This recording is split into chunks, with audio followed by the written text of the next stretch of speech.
بسم الله والحمد لله والصلاة والسلام على رسول الله وعلى آله وصحبه وله أما بعد السلام عليكم ورحمة الله وبركاته.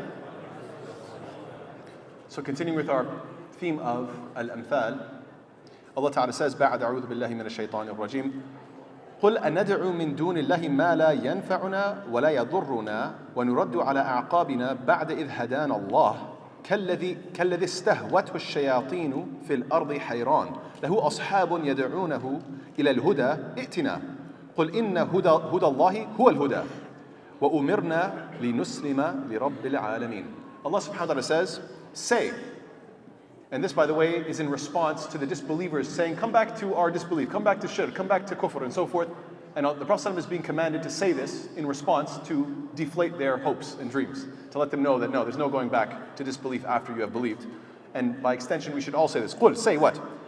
Shall we invoke instead of Allah that which neither benefits us nor harms us and turn back on our heels after Allah has guided us? If we were to do that, in other words, Ibn Ashur says, if we were to become apostates, we would be like the one who the devils, a shayateen, and by the way, shayateen can mean from humans or jinn. We would be like the ones who the devils entice to wander upon the earth confused, while he has companions inviting him to guidance, saying, come to us. Say, indeed, the guidance of Allah is the only guidance, and we have been commanded to submit to the Lord of the worlds. So there's a few points that I'd like to make from this beautiful mithal, this beautiful parable from the Quran. First and foremost, why would anybody pray to something that they know cannot harm or benefit them whatsoever? And the answer is actually in the ayah right before it. This is ayah number 71 of An'am, The right before it, ayah number 70 says what? الَّذِينَ اتَّخَذُوا دِينَهُمْ لَعِبًا وَلَهْوًا.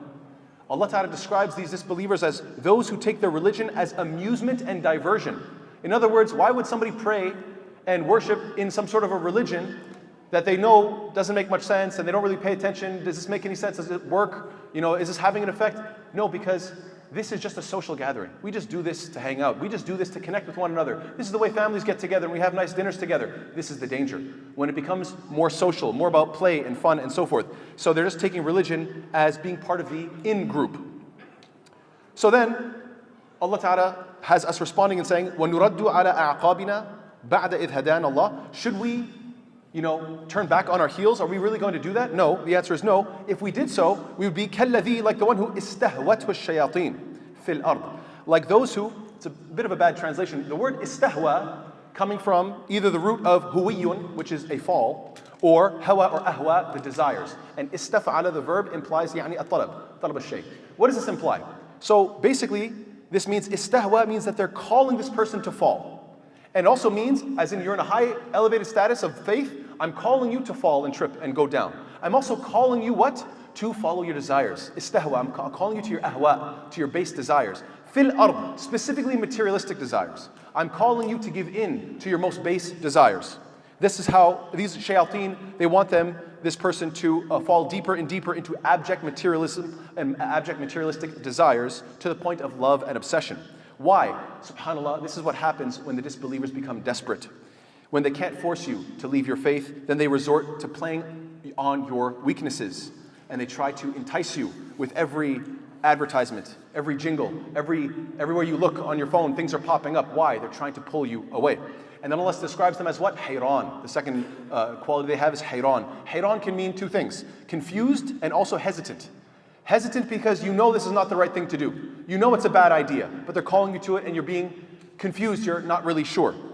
And what's so beautiful about these two words coming together, istahwa and hayran, is that they go perfectly together. Because why? When somebody's falling down a cliff, they don't usually fall very symmetrically and uniform like a diver. Usually when you trip and fall, what happens? You're spinning, you're disoriented, you don't know what's happening, you're confused, you're worried about the landing. And so therefore you are both istahwa, you've been called to fall, and you're hayran, you're completely out of sorts. And furthermore, when somebody is chasing desires, the desires change frequently. We know this about desires. You want one thing so fervently one moment, and then 2 seconds later you want a different desire. And so when you jump after one desire to the next so fervently, you are hayran. So istahwa and hayran go so perfectly together. Because when you're chasing desires, you're always chasing different things, and your whole life is one confused mess. Now the last few points I want to mention, I want you to pay close attention. Then Allah says specifically, this is all happening. You're calling me to this confusion, to this falling down and going to a worse state. Meanwhile, what? لَهُ أَصْحَابٌ يَدْعُونَهُ إِلَى الْهُدَى ائْتِنَا. Meanwhile, while you're calling me, guess what? The believers are calling me too. The companions, my friends, my believing friends who I used to be part of that ummah, they're calling me, inviting me to true guidance, something that actually makes sense, and saying what? I'tina, come to us. Pay close attention. They're not saying, read the Quran. They're not saying, accept these logical points. They're not saying, let's debate about it. They're not saying those things. They're just saying what? Just come to us. Very, very deep and important point to learn here. What is the point? It's teaching us about a powerful lesson about da'wah through companionship.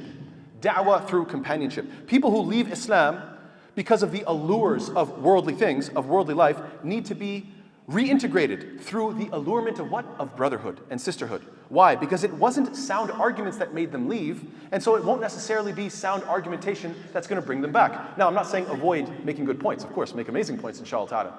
But what's important is to recognize, and by the way, there's been statistics about this. In North America, there were statistics done regarding apostates, people who left Islam. And they said, we're not judging you, this is not an attack, we're not trying to convert you, we just want data on why you left. And overwhelmingly, it was not due to rational, logical reasons. It was not that, oh, I studied books of fiqh and aqidah and so forth, and I came to the conclusion, it's no good. It was not the case. You'll often find the vast majority of what? Those who leave Islam, I didn't like the people of the masjid, they were rude, they were very cultural in nature, they were too harsh on me, they're always judging me, and so on. So it has to do with what? People, not with the deen. SubhanAllah. So Allah Ta'ala here is highlighting what? Be their friend. I'tina, come back to us. Because that's the argument, and that's what's going to persuade them, inshallah ta'ala. And then finally, Allah says what? قُلْ إِنَّ هُدَى اللَّهِ هُوَ الْهُدَى. Say what? Say that indeed the guidance of Allah is the only guidance. This person may be thinking, the person who left Islam, they may be thinking, well, I found Islam to be true at one time, and that means I'm a rational person, but guess what? I'm capable of leaving it and finding a rational religion somewhere else. If I found truth once, I could find truth somewhere else. Why? Because there are many truths out there and everything's relative and so on and so forth. However, Allah Ta'ala is saying what? First and foremost, you're failing to realize that guidance is a gift of Allah Subhanahu wa Ta'ala. It wasn't entirely due to your independent, brilliant mind, number one. And number two, there is no equally legitimate religion. There's just one. The guidance of Allah is the only guidance. The idea that, oh, I found one truth, so I'll go find another truth. No, it doesn't work like that. There was only one. If you leave it, then you're gone. SubhanAllah. And also, another point that's very important is that this idea that truth is relative. The idea that, oh, truth can be whatever I want it to be, my personal truth. You follow whatever makes you feel good. A'udhu billah. Allah Ta'ala specifically says, وَلَوْ اتَّبَعَ الْحَقُّ أَهْوَاءَهُمْ لَفَسَدَتِ السَّمَاوَاتُ وَالْأَرْضِ وَمَنْ فِيهِنْ. If the truth had followed their inclinations, the heavens and the earth and whatever is within them would have been completely ruined. SubhanAllah. This idea that, oh, there's multiple truths and I'll find whichever one I want. It doesn't work like that. There's one truth, and if the world were to follow just everybody's desires, everything would fall apart.